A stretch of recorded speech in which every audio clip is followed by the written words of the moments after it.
In this section, you'll learn about airport operations. FAA Part 107 refers to the Federal Aviation Administration's regulations governing the operation of unmanned aircraft systems, also known as drones, for commercial purposes.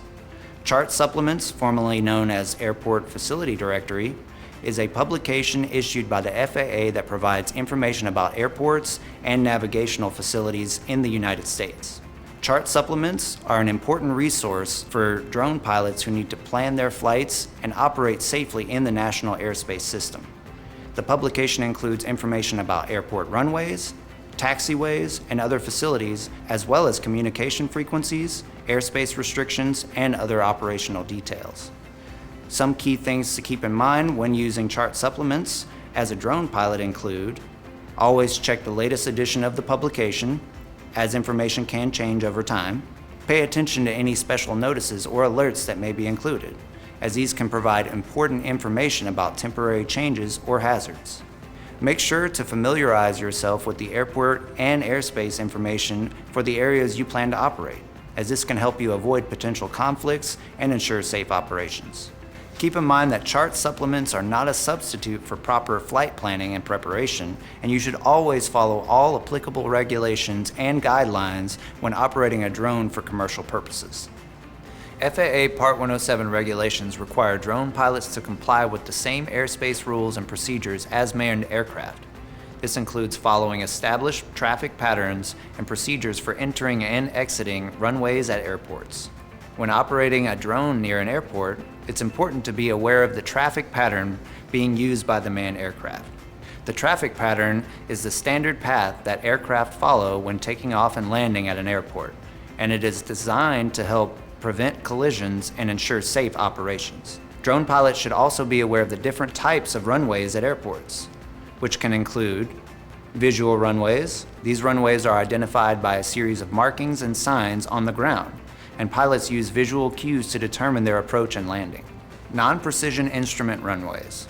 These runways have additional navigational aids, such as approach lights and glide slope indicators, to help pilots make a more precise approach and landing. Precision instrument runways. These runways have even more advanced navigational aids, including instrument landing systems, ILS, and precision approach path indicators, PAPI, which help pilots make highly precise approaches and landings in all weather conditions. Regardless of the type of runway being used, drone pilots should always follow established traffic patterns and procedures when operating near an airport. This includes maintaining appropriate altitudes and distances from other aircraft, and communicating with air traffic control as necessary to ensure safe operations. FAA Part 107 regulations require drone pilots to follow specific procedures when operating near airports, whether they are towered or non-towered.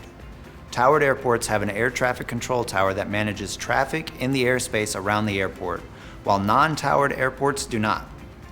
When operating near a towered airport, drone pilots must obtain permission from air traffic control before operating in the airspace. This is typically done through FAA's Low Altitude Authorization and Notification Capability, or LAANC system, which allows drone pilots to request and receive authorization to fly in controlled airspace in near real time.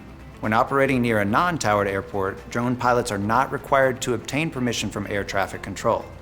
However, they are still required to follow established traffic patterns and procedures for entering and exiting runways, as well as maintaining appropriate altitudes and distances from other aircraft. At non-towered airports, the traffic pattern is typically established based on the prevailing winds and other factors, and pilots are expected to follow the established procedures when taking off, landing, and maneuvering in airspace around the airport. In general, drone pilots should always exercise caution and follow all applicable regulations and guidelines when operating near airports, whether they are towered or non-towered. This can help ensure safe operations and prevent potential conflicts with other aircraft in the area.